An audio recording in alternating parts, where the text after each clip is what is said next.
Thank you all so much for being here. I'm so excited for you to see Andrea's message. It is a little pixelated, but that's just because where she lives, the service isn't that great, and she recorded on her laptop. But through her sickness, she still wanted to make sure that everyone got an amazing message. So here it is. Hope you enjoy. I'll be talking to you soon. From Hollywood, the dating capital of the world, in color, it's The Dating Game. And here's the star of our show, your host, Jim Moran.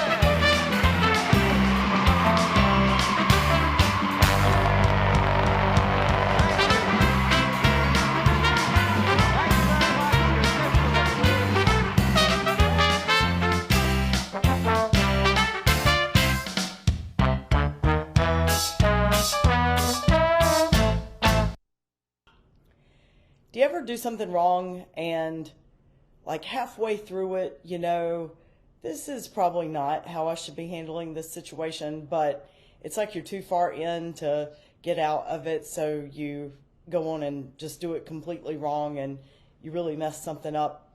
So that's what I did this week. And the irony is that it comes in the middle of a series where we're talking about if we would want to date ourselves. And yes, no, or maybe. And truth is, if we really look at ourselves and we look at all the things that we've got, lots of times we'd probably be pretty prone to say, no, I'm not interested in dating myself because I see all the crap and all the baggage that comes along with me. So I'd like to think that I'm moving towards, self-actualization or salvation, which means transformation. I like to think that because I have devoted my life to following God or being at one with God, that I would be more aware of the things that we fall prey to that get in the way of us experiencing that oneness. But this was a total week of mess ups. I'd like to blame it on my COVID brain.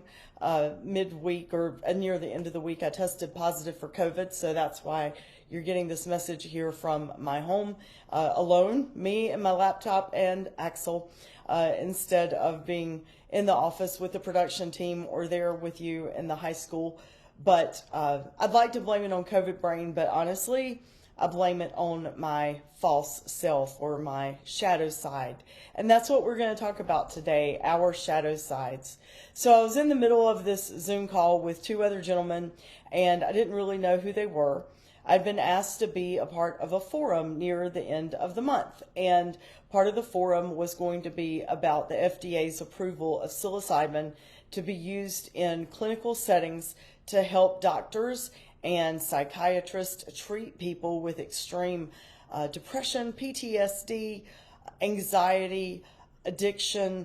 I mean, there's lots of different ways that the drug can be used in a healthy context and in a clinical setting.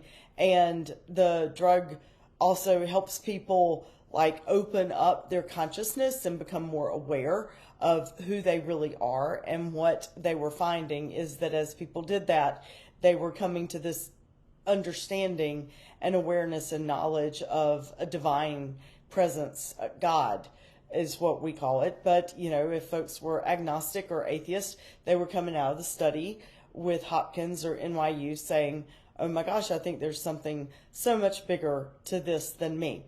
So I was a part of the religious professional study with Johns Hopkins. And because of that, I've made some connections in the psychedelic realm, the medical realm, not the underground psychedelic network. And so one of the leaders of the nonprofit that is around this work asked me if I'd be on a Zoom call with two other gentlemen. And he wanted me to bring my perspective to the conversation, the perspective of a pastor. And so this week I got on a Zoom call with them. And I should have done a little homework. I should have figured out who the two gentlemen were, because sometimes when I get in settings that I'm not really familiar, I end up getting really anxious and I start acting out of my not true self. And that's what happened this week. And the irony is that we're in the middle of a message series talking about wanting to date ourselves and being the person that we are created to be. And if we would do that, then we would be authentic and truly who we are.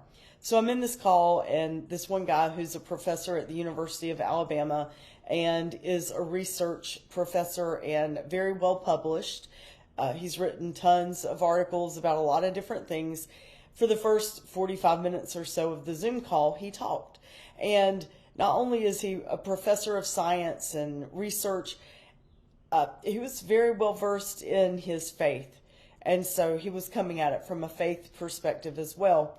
And then the other gentleman who was the facilitator of the call and who was representing the nonprofit, he shared that, his best friend is the executive director for the Center for Action and Contemplation. That's where Father Richard Rohr is based out of. And so that was intimidating within itself, because I really respect the work that they do.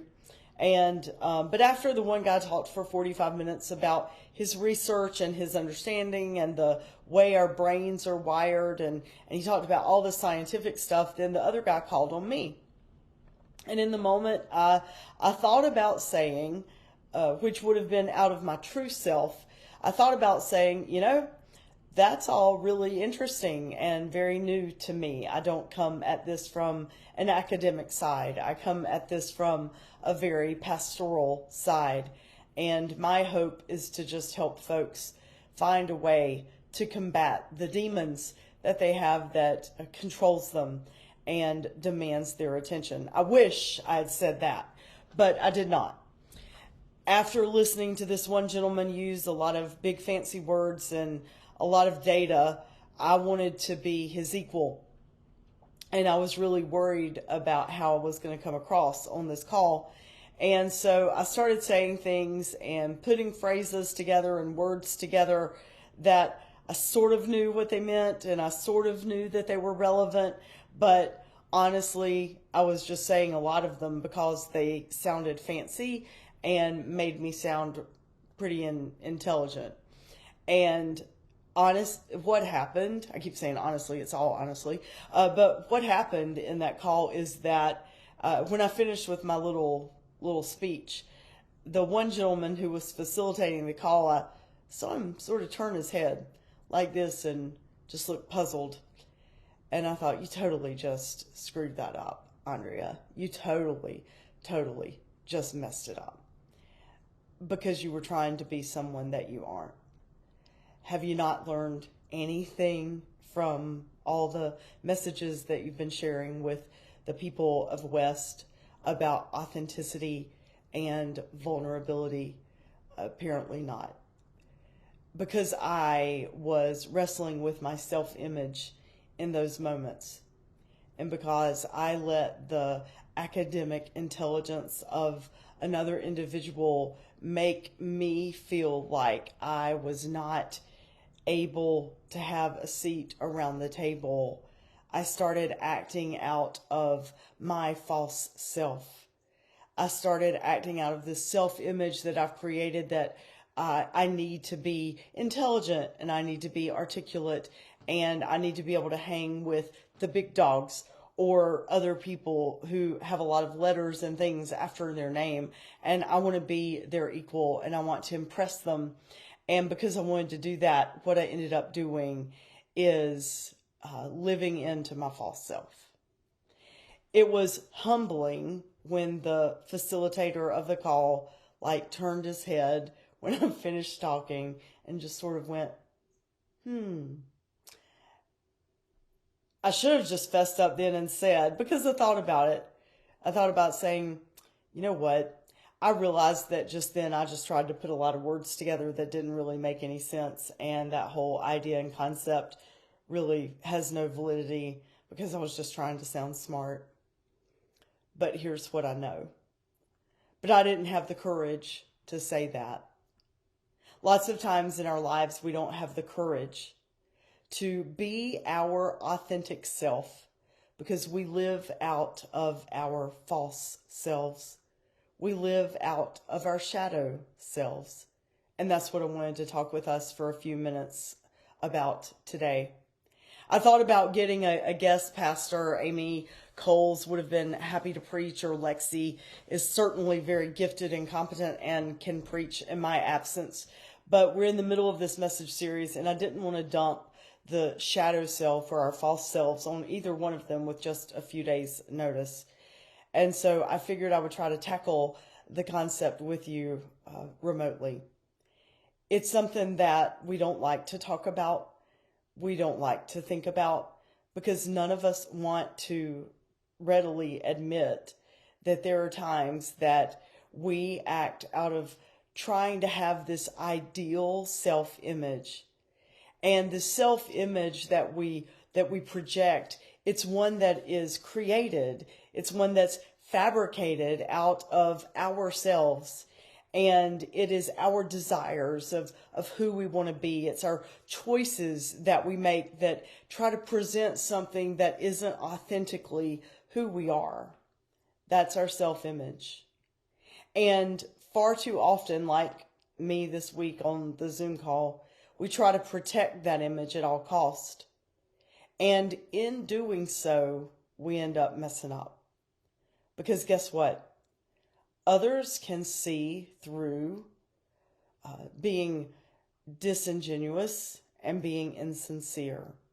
Others can spot a fake or a false person honestly longer before we even realize that we're acting that way. So there's really nothing to be gained for living out of our first half of life or our false selves. Part of learning to be someone that we would want to date, part of learning to be a person who is completely at one with God, is to recognize that we have this shadow self, we have this false side, and that part of our salvation, part of our transformation, and that's what salvation means, is transformation, is learning to recognize that and then stop it and be authentically who we are created to be. The good news is, after I finished the Zoom call, like immediately I was disappointed in what I'd done. Not disappointed in the fact that I didn't have the big words or all the articles published or the books written like the other two gentlemen. I was disappointed in that I was not authentically who I am. I may not have to be some big scholar at a famous university. I'm just me. And if we would all come to that place where we recognize that I am who I am and I am okay, that's what it means to be living into our true selves. Because when we come to that place and we recognize that I am who I am and I am okay, we recognize that comes from being born out of a place of absolute love. That's what God is. God is absolute, unconditional love. And we are created in that divine image, and we are born into that divine image.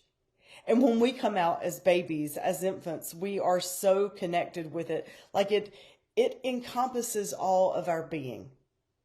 But then in our human nature, we learn, like by a stimulus and response, to act a certain way or to do certain things so that we can get what we need. And so we learn that if we do something, it will elicit a response that will give us what we want. So we learn a behavior and we learn patterns. And we end up creating this image for ourselves that we want to live into. This happens over lots of years and lots of experiences. But there comes a time in our lives where it's like this pivotal intersection. And we keep living in to this self-image that we've created that is defined. We allow our worth to be defined by things that are going to die, things that are going to fade away. And those things, that false self-image, those very temporal things, they get in the way of us living a life that is full and whole and at one with God. I mean, that's the false self. Anything that is not going to exist when our physical time here on earth is done, those are the things that are our false self-image. So like the clothes that we wear, the cars that we drive, the homes that we live in, our skin color, our hair color, our weight, all those things, they're a part of our negative self, our shadow self, our false self-image. And they get in the way of us experiencing this joy and this happiness and this oneness with life. So I told you last week, if you were with us during the message, that we were going to talk a little bit about evil today. And we were going to talk a little about darkness and about Lucifer. So the name Lucifer actually means light bearer. The name Lucifer, which is what, if you read in Scripture, is referred to as Satan or the devil, that name means light bearer. So the evil one is the light bearer. So one thing that is important for us to know is that the evil one, Lucifer, Satan, the devil, whatever, the evil one masks darkness as light and mask light as darkness. That's deep. I want you to think about that for just a minute. The evil one masks darkness as light. So the things that we think are bad are actually good. And the things that are good, they are masked as things that are bad. Think about how vulnerable you like to be with others. I mean, when you're in a conversation with someone, do you just like bare your soul? Odds are probably not. We have learned to protect ourselves at all cost. We have learned to guard our hearts and our souls so that others won't hurt them. We see vulnerability as something that is bad because it can bring pain to us.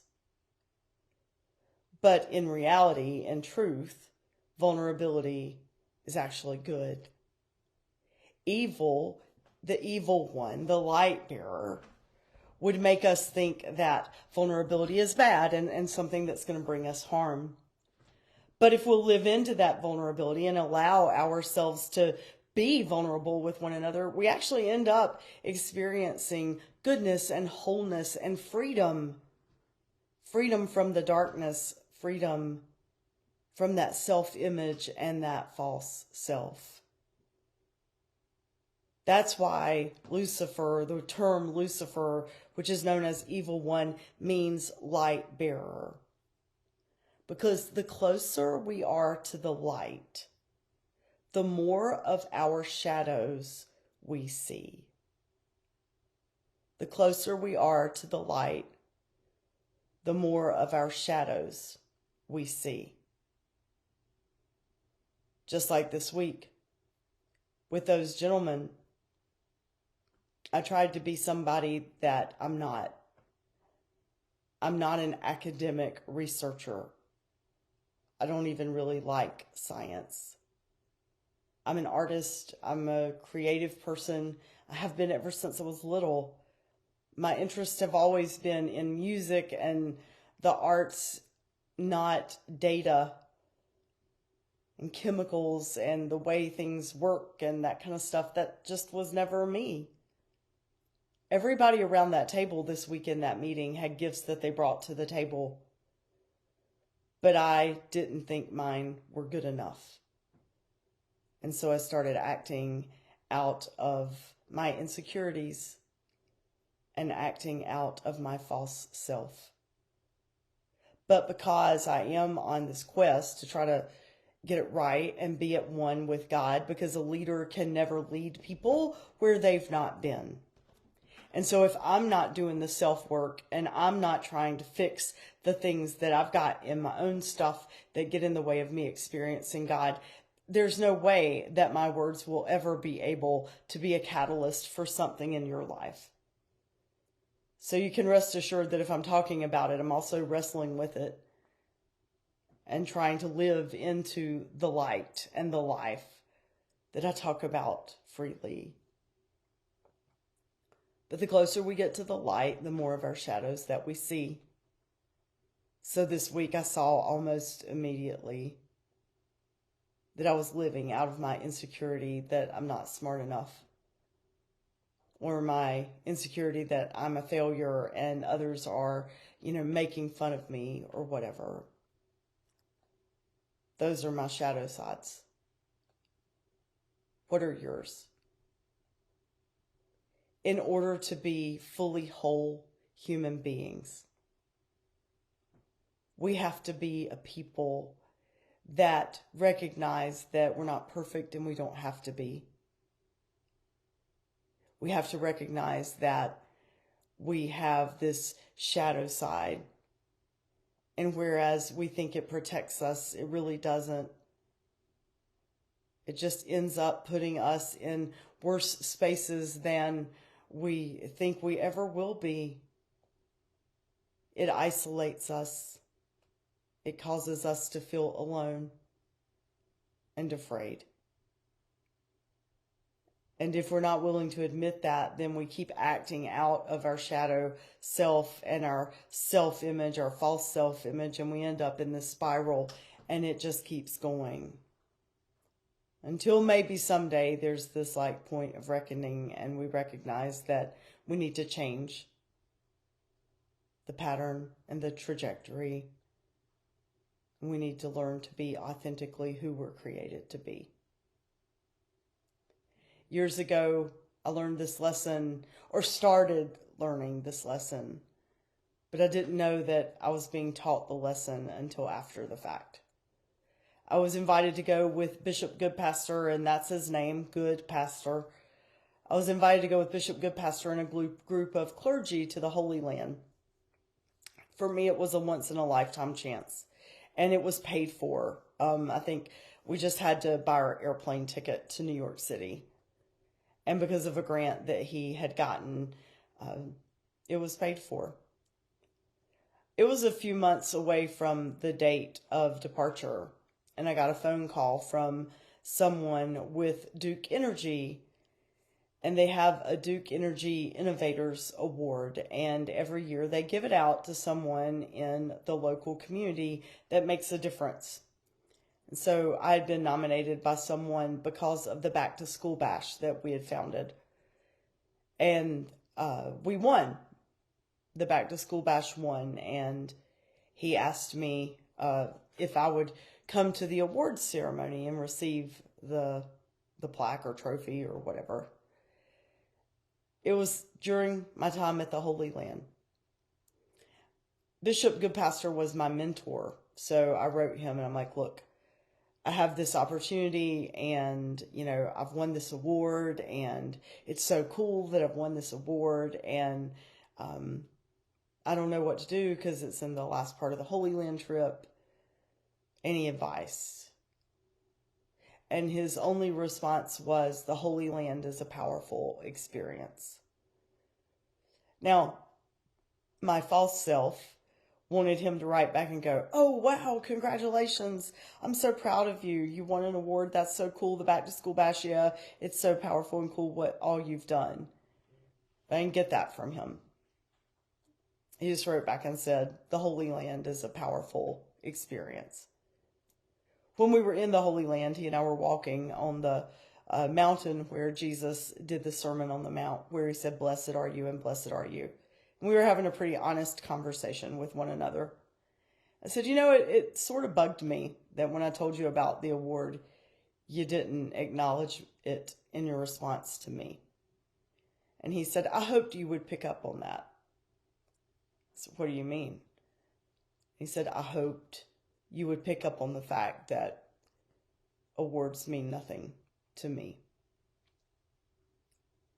The closer you are to the light, the more of your shadow you see. Bishop Goodpastor knew that awards and titles and accolades, first of all, they're very fleeting, and secondly, they don't make us who we are. So, whereas, okay, it's nice, they're not the most important thing.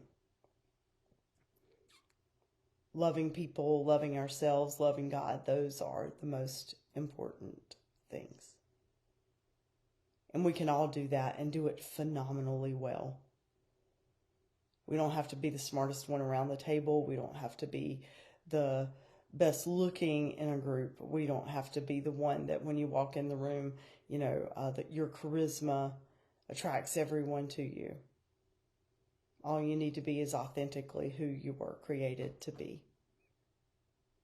And that's what happens when we live out of our best selves, our true selves. And we recognize the times that we fall prey to our shadow side. I invite you to think about those things this week. And I invite you now to meditate on the scripture that you hear Lexi read.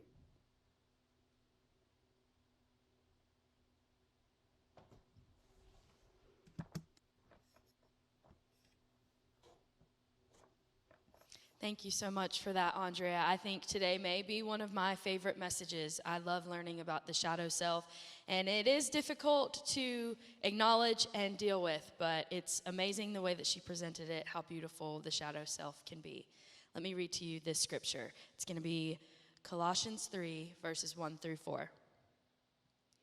So if you're serious about living this new resurrection life with Christ, act like it. Pursue the things over which Christ presides. Don't shuffle along, eyes to the ground, absorbed with the things right in front of you. Look up and be alert to what is going on around Christ. That's where the action is. See things from his perspective. Your old life is dead. Your new life, which is your real life, even though invisible to spectators, is with Christ in God.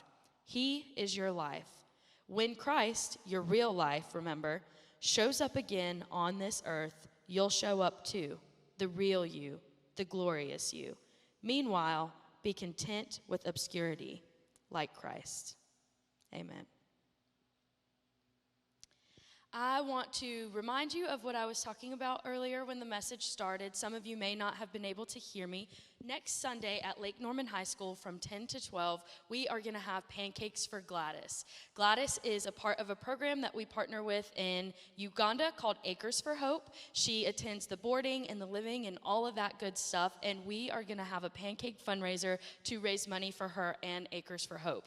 There will be plenty of pancake options and stations, and we're going to hang out, cook some pancakes, have lunch, brunch, and hang out with one another. And we really hope that if you're able or willing to be there, that you will join us 10 to 12 next Sunday at Lake Norman High School. Thank you so much for being with us this morning. Go in peace.